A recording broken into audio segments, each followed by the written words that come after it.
तो आज का आपका टॉपिक है ब्लड कंपोनेंट्स, ठीक है। तो हम वो पढ़ेंगे। क्लियर।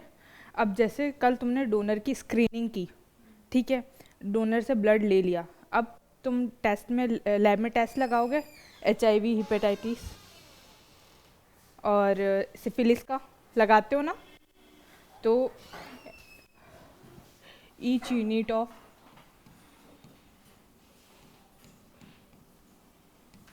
ब्लड इज टेस्टेड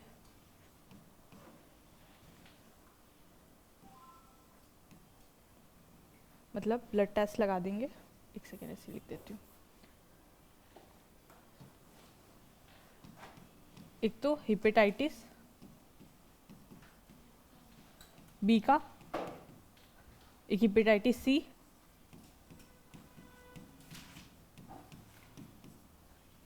एक HIV फर्स्ट एंड सेकेंड,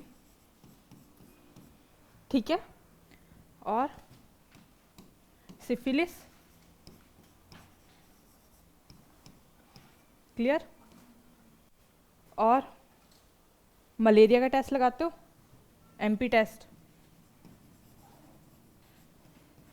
और एक ट्रिप्नोसोमा की एक और स्पीसीज होती है, ट्रिप्नोसोमा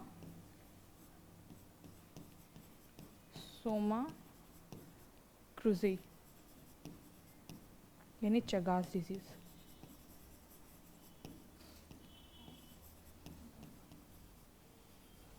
तो हम ब्लड सैंपल जो ब्लड कलेक्ट किया ब्लड बैग में, उसमें ये सब टेस्ट लगाएंगे। क्लियर है। कौन कौन सा? एक तो hepatitis B, C, HIV first and second, syphilis, malaria और ट्रिप्नोसोमा क्रूज़ी, चगास डिजीज बोलते हैं। ये चगास डिजीज कॉज करता है। क्लियर है।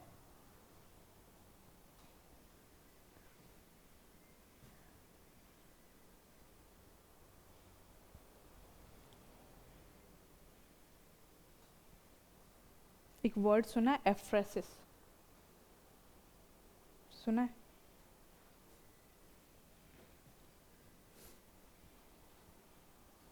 सुना है एफ्रेसिस वर्ड?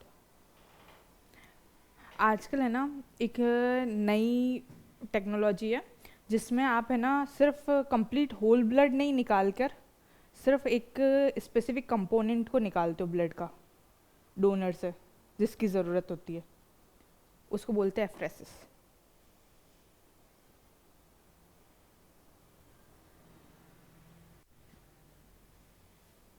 मतलब ब्लड निकालेंगे, ठीक है, उसमें से एक हाथ से ब्लड निकल रहा है, क्लियर है, और फिर उसमें से अपन सेपरेट करेंगे, जैसे प्लेटलेट चाहिए, प्लाज्मा चाहिए, और बाकी सब वापस उसके बॉडी में रिटर्न। क्लियर। उस कंडीशन को बोलेंगे अपन एफ्रेसिस। चगास डिजीज ये है ना अमेरिका साइड में थी डिजीज़, ठीक है, एपिडेमिक थी, तो इसलिए ये अपन टेस्ट लगाते। हाँ, ठीक है, क्लियर है। तो अब अपन इसमें एक चीज़ पढ़ेंगे एफ्रेसिस के बारे में, ठीक है। तो एफ्रेसिस क्या होता है? Collect specific component of blood. बताया कैसे? एक हाथ से अपन ब्लड निकाल रहे हैं, स्पेसिफिक कंपोनेंट को आपने अलग किया और बाकी वापस रिटर्न बॉडी में, ठीक है, क्लियर है। अब ब्लड कंपोनेंट्स कौन कौन से अपन जो ट्रांसफ्यूज कर सकते हैं? हाँ, प्रोसेस का नाम है। बताया ना, एक हाथ से ब्लड निकालेंगे, फिर सेपरेट करें, जनरल, हाँ, वेन जैसे ब्लड कलेक्ट करते हैं ना, कलेक्शन ब्लड बैंक्स में, वैसे ही, ठीक है। तो अब ब्लड कंपोनेंट्स में आप कैसे कैसे कंपोनेंट्स होते हैं जो आप पेशेंट को दे सकते हो? एक तो होल ब्लड, ठीक है, दे सकते हो ना। एक देते हो पैक्ड रेड सेल्स, ठीक है। एक देख सकते हो आप फ्रेश फ्रोज़न प्लाज्मा, ठीक है, और एक प्लेटलेट रिच प्लाज्मा, ठीक है। फ्रेश फ्रोज़न प्लाज्मा से अपन एक और चीज़ निकाल सकते हैं, क्रायो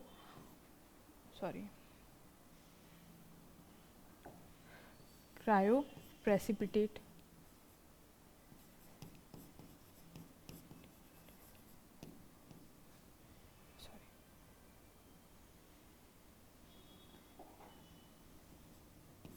प्रेसिपिटेट, और यहाँ से निकाल सकते हैं अपन कंसंट्रेट, ठीक है। क्लियर है? ये कंपोनेंट्स अपन पढ़ेंगे। अभी मैंने बताया होल ब्लड तो कंप्लीट ब्लड जो आपने ब्लड बैग में लिया है, रेड पैक्ड रेड सेल्स यानी आपकी आरबीसीज, ठीक है, फ्रोज़न फ्रेश फ्रोज़न प्लाज्मा, ठीक है, और उससे अपन सेपरेट कर सकते हैं क्रायो प्रेसिपिटेट को, ठीक है। फिर और अलग से क्या कंपोनेंट निकाल सकते हैं, तो प्लेटलेट रिच प्लाज्मा, ठीक है, उससे अपन सेपरेट कर सकते हैं प्लेटलेट कंसंट्रेट को। क्लियर? कोई डाउट? सुने हुए ये नाम पहले से? तो आज कुछ नया पढ़ रहा है। हटा दो इसको।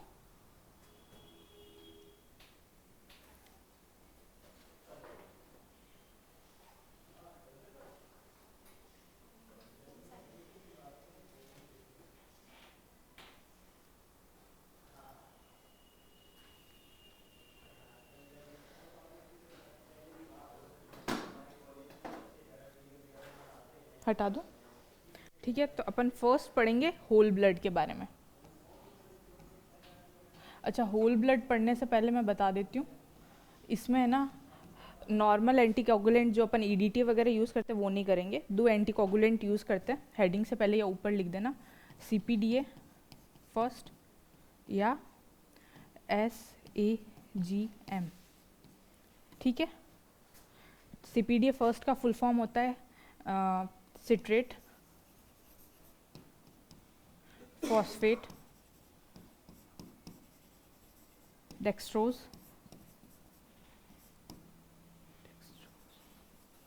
एडेनिन,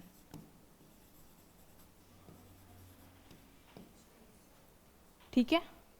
और एसएजीएम का फुल फॉर्म हो जाएगा, यहाँ नीचे लिख लियो, सलाइन एडेनिन ग्लूकोज मैनिटॉल।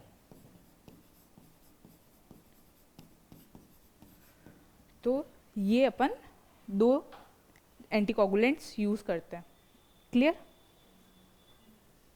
तो मैं अब अगर आगे लिखूंगी तो एसजीएजीएम लिख दूंगी या सीपीडीए लिख दूंगी तो तुम्हें समझ आ जाएगा, ठीक है।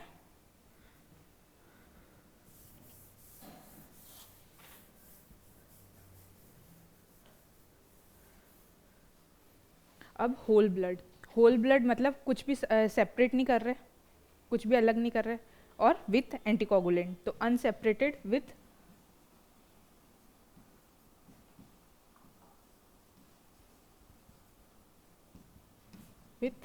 एंटीकोगुलेंट।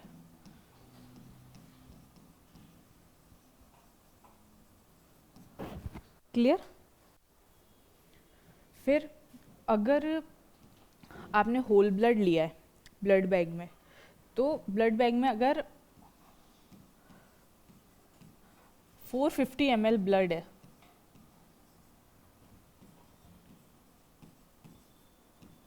तो 50 ml क्या होगा? एंटीकोगुलेंट।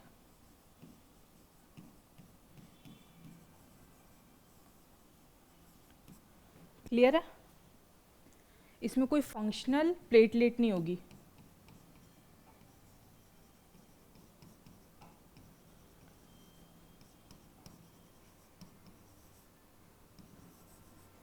ठीक है। क्लियर? दूसरा, इसको स्टोर कितने पे करेंगे? 2 to 6 डिग्री सेल्सियस, ठीक है।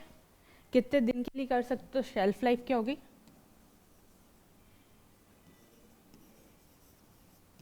35 डेज। ठीक है, इसमें हीमोग्लोबिन का लेवल कितना होना चाहिए, तो ऑलमोस्ट 12 मिलीग्राम पर DL होना चाहिए। ठीक है, और हिमेटोक्रिट का तो वो होना चाहिए 38 to 52%। शेल्फ लाइफ यानी आप कितने दिनों तक उस को रख सकते हो ब्लड को। हाँ, क्या हुआ, कोई दिक्कत? नॉन फंक्शनल प्लेटलेट्स ये पूछना है।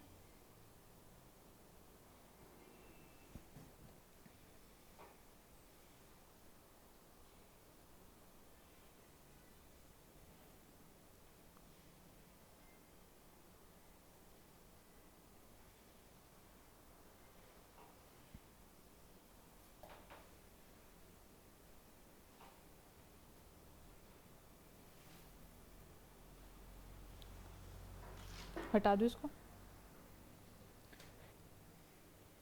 फिर इसके बाद अगर होल ब्लड का ट्रांसफ्यूजन करते हैं अपन,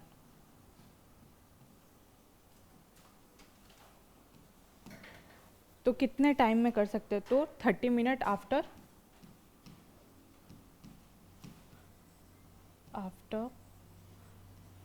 रिमूवल ब्लड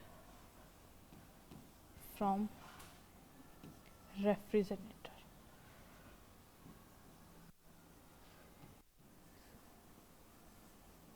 यानी अपन ने जो स्टोर किया था ब्लड को, अगर अपन ने उसको बाहर निकाला है तो 30 मिनट बाद आप उसको ट्रांसफ्यूज कर सकते हो। क्लियर? और कितने टाइम के लिए, तो with in 4 hours.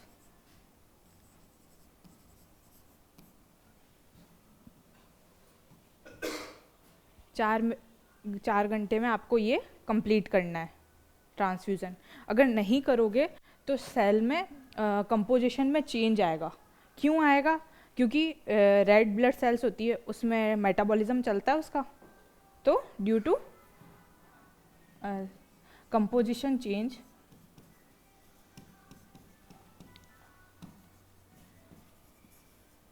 Due to red cell metabolism.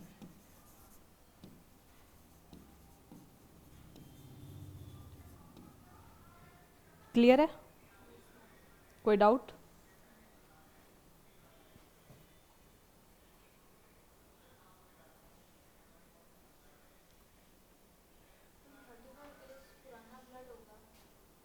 उसको रेफ्रिजरेटर पे रखेंगे अपन 35 डे, 2 से 6 डिग्री सेल्सियस पे। तो उसमें नहीं, 35 डेज बाद नहीं, 35 डेज के अंदर। ठीक है, हटा दो इसको। नेक्स्ट है पैक्ड रेड सेल्स।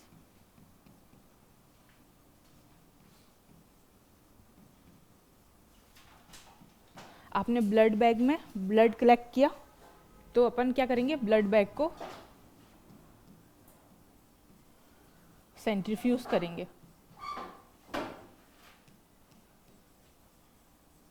कितनी देर के लिए, तो 10 मिनट के लिए। ठीक है, फिर जो एक्स्ट्रा प्लाज्मा होगा उसको बाहर निकाल देंगे दूसरे बैग में। ठीक है, तो एक्सप्रेस आउट ऑलमोस्ट 150 ml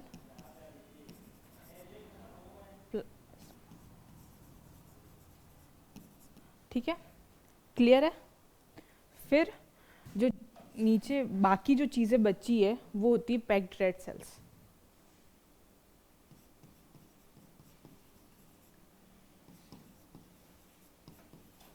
ठीक है, अब ये जो पैक्ड रेड सेल्स होती है, इसमें सिर्फ रेड सेल्स नहीं होगी, कुछ अमाउंट ऑफ WBC होगा, कुछ अमाउंट ऑफ प्लाज्मा होगा। ठीक है, क्लियर है? अब इसको कितनी देर के लिए अपन स्टोर कर सकते हैं, मतलब कितने सेंटीग्रेड पे स्टोर करेंगे, तो stored at 2 to 6 degree Celsius. ठीक है, कितने दिन के लिए, तो फॉर 5 वीक्स। क्लियर? ये होती है आपकी packed red cells.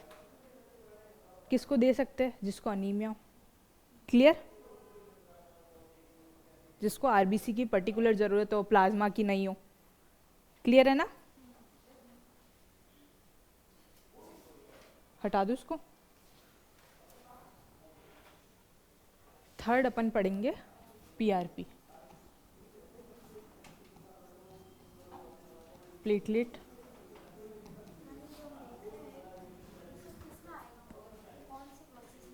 Blood component. वो हमने प्रोसीजर्स किस में?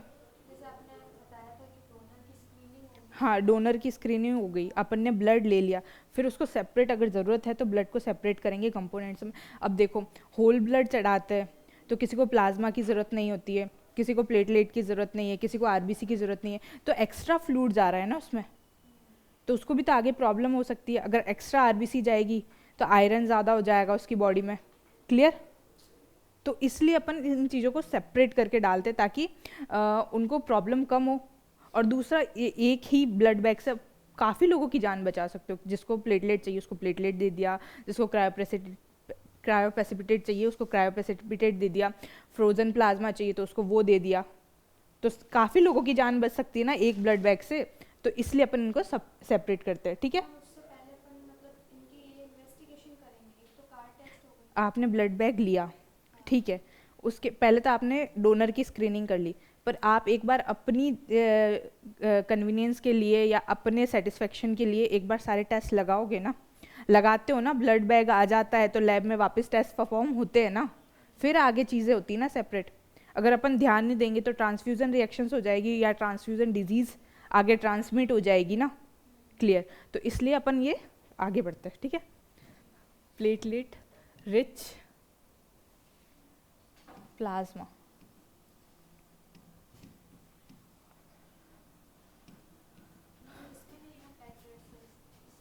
हाँ, ये तीसरा मैंने बताया था ना, चार्ट बना के क्या क्या।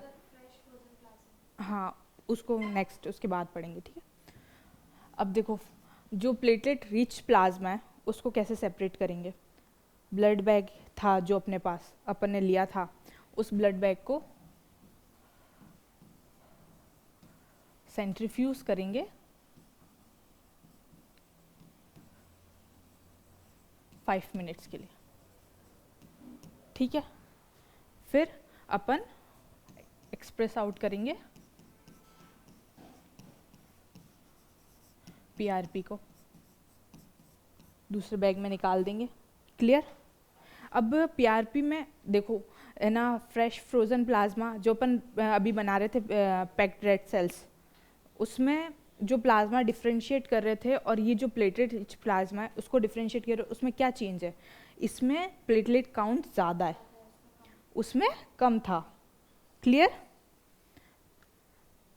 अपन ने पीआरपी निकाल दिया, अब इसको कहाँ कितने पे स्टोर कर सकते हैं? तो इसको स्टोर कर सकते हैं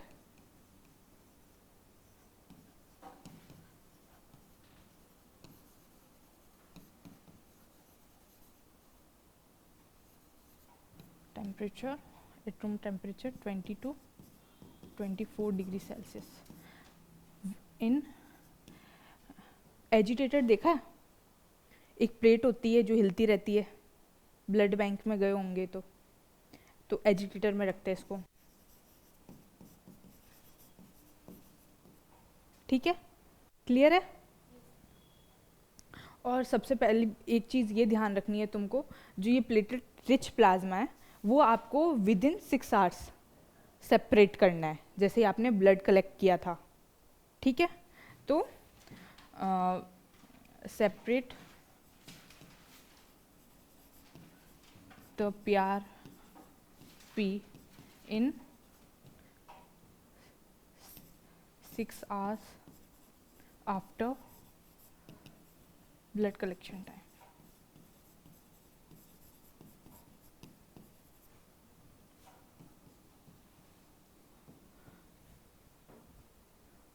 क्लियर है?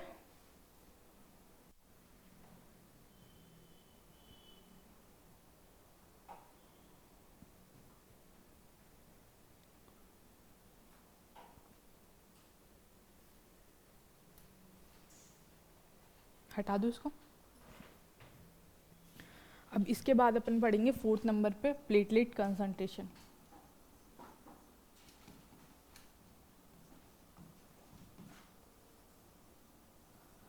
अब प्लेटलेट कंसंट्रेट कैसे बनाएंगे, तो अपन ने अभी पीआरपी को सेपरेट किया था, उस पीआरपी को सेंट्रीफ्यूज करेंगे 5 मिनट के लिए। तो सेंट्रीफ्यूज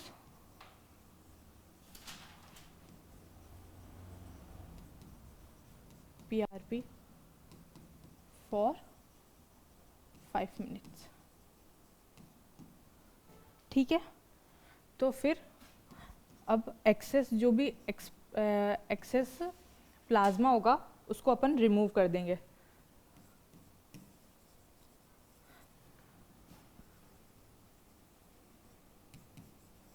ठीक है, तो पीछे जो बचेगा वो होगा कंसंट्रेट, प्लेटलेट कंसंट्रेट।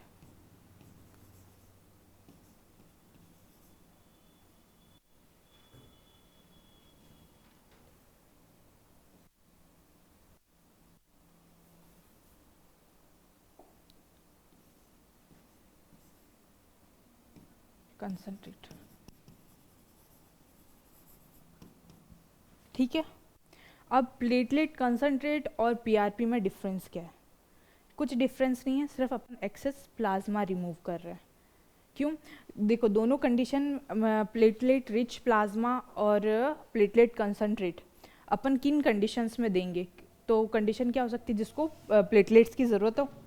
डेंगू में कोई भी वायरल इन्फेक्शन होगा उस कंडीशन में होगा, तो उस कंडीशन में अपन ये देते हैं। बट कुछ एक पेशेंट होते हैं जिनको बहुत ज़्यादा प्लेटलेट की ज़रूरत होती है, तो उसके लिए अपन सेपरेट करते हैं प्लेटलेट कंसंट्रेट, क्योंकि उसको प्लाज्मा की तो ज़रूरत नहीं है, सिर्फ प्लेटलेट कंसंट्रेट की ज़रूरत है, तो अपन इसलिए उसको सेपरेट करते हैं। क्लियर? अब इसको स्टोर कितने पे करेंगे?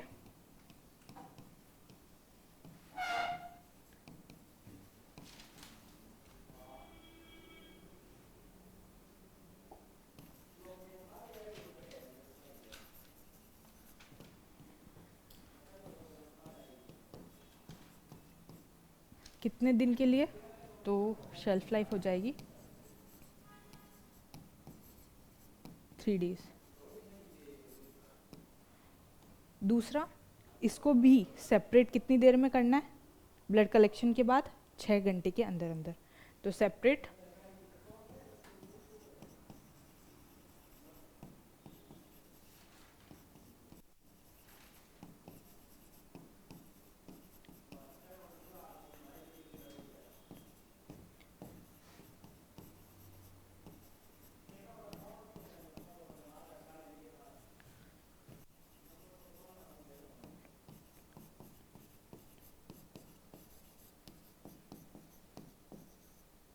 कलेक्शन टाइम, ठीक है। क्लियर है? कोई डाउट?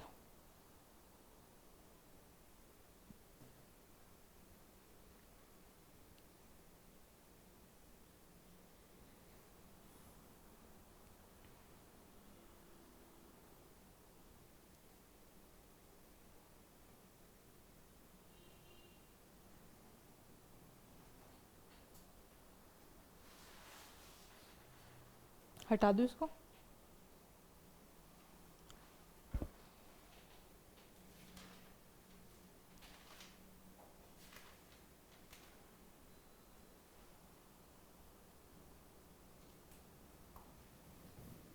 नेक्स्ट पढ़ते हैं, 4th है ना, होल ब्लड, होल ब्लड और हाँ 5 ही तो है। 6th है ना, whole blood pack, red cells, platelet rich plasma और प्लेटलेट कंसंट्रेट। नहीं, 4 का था ना। हाँ हाँ, तो अपन प्लेटलेट रिच प्लाज्मा को उसी से तो सेपरेट कर रहे हैं ना, प्लेटलेट कंसंट्रेट को प्लेटलेट रिच प्लाज्मा से। हो गया ना, वो तो मुझे भी पता है। 5th नंबर है, ठीक है, फ्रेश फ्रोजन प्लाज्मा।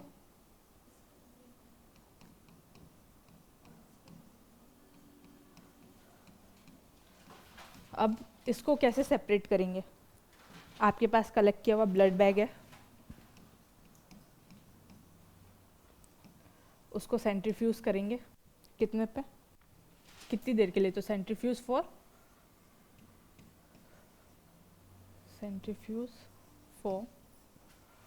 10 मिनट।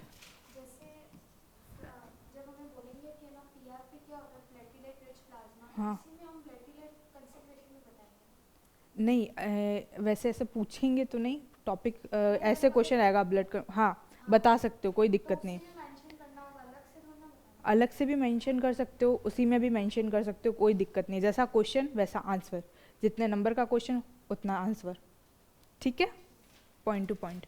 तो इसको अपन सेंट्रीफ्यूज करेंगे 10 मिनट के लिए, क्लियर। फिर अपन को मिलेगा फ्रेश फ्रोजन प्लाज्मा, एफएफपी, ठीक है। तो एफएफपी, ठीक है, क्लियर है। आपको फ्रेश फ्रोजन प्लाज्मा मिल गया। अब फ्रेश फ्रोजन प्लाज्मा को आप कितने पे स्टोर कर सकते हो? तो store at -40 degree Celsius for 2 years, यानी कितने टाइम के लिए कर सकते हो? 2 साल के लिए, ठीक है। और इसको तुम्हें सेपरेट करना है ब्लड कलेक्शन के ऑलमोस्ट 6 to 8 आवर्स के अंदर, ठीक है।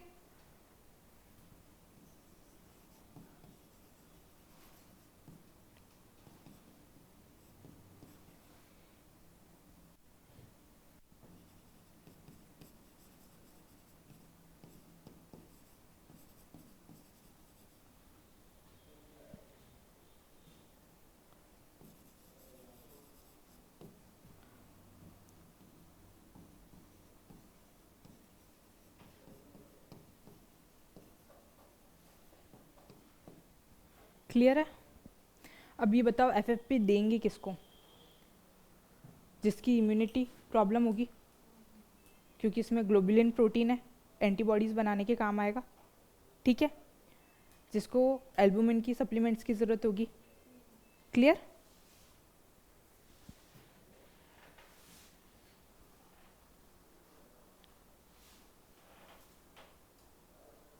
हटा दो। नेक्स्ट अपन पढ़ते हैं 6th, क्रायोप्रेसिपिटेट।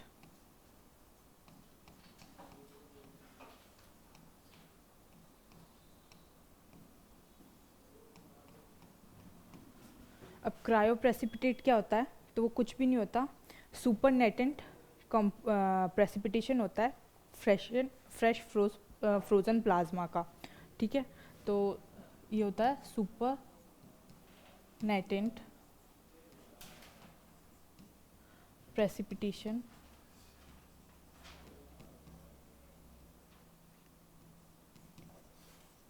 ऑफ एफएफपी, ठीक है। अब क्रायोप्रेसिपिटेट में क्या होता है? तो ये होता है रिच इन कोगुलेशन फैक्टर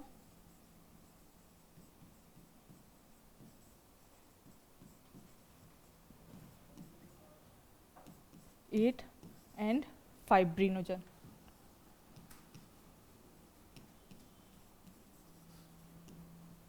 ठीक है। किस कंडीशन में देंगे?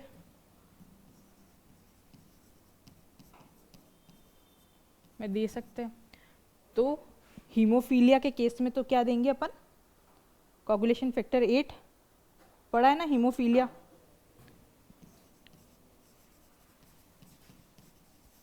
तो हीमोफीलिया डिजीज के कंडीशन में तो आपको नीड होगी कोगुलेशन फैक्टर 8 की। एक डिजीज होती है वैन विलब्रैंड फैक्टर डिजीज,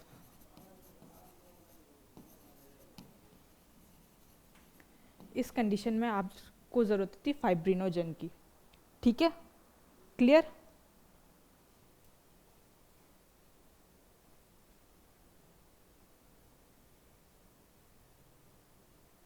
दूसरी इसकी शेल्फ लाइफ,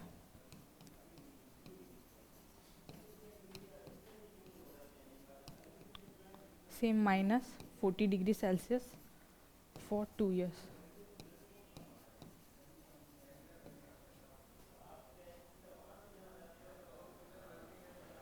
क्लियर है? अब ये समझ में आया चीज़ क्या है? अगर नहीं समझ में आई तो डिटेल में समझाऊँ? हाँ तो बता रही हूँ आगे, ठीक है? इसको हटाती हूँ, हटा दूँ इसको।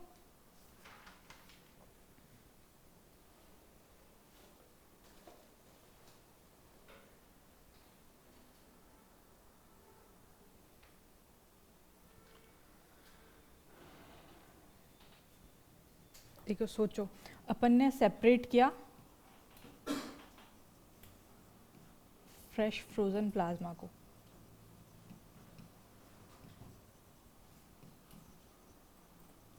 ठीक है? सेपरेट किया, फिर अपन उसको लाए रूम टेम्परेचर पे, फिर उसको उस फ्रेश फ्रोजन प्लाज्मा को अपन ने रखा वाटर बाथ पे। वाटर बाथ तो देखा है ना, ठीक है? तो एकदम वेपर बनेगी, प्रेसिपिटेशन फॉर्म होगा, तो प्रेसिपिटेट बनेगा।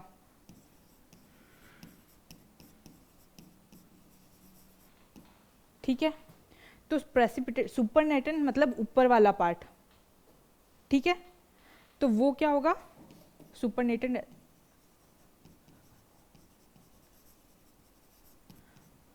आपका हो जाएगा क्रायो प्रेसिपिटेट। क्लियर है? अब जैसे तुमने इसको अलग कर लिया है क्रायो प्रेसिपिटेट को फ्रेश फ्रोजन प्लाज्मा से, तो क्या करोगे तुम? उसको विद इन मतलब 4 डिग्री सेल्सियस पे एक तो स्टोर करोगे, और कितने टाइम के लिए? तो 4-6 आवर्स।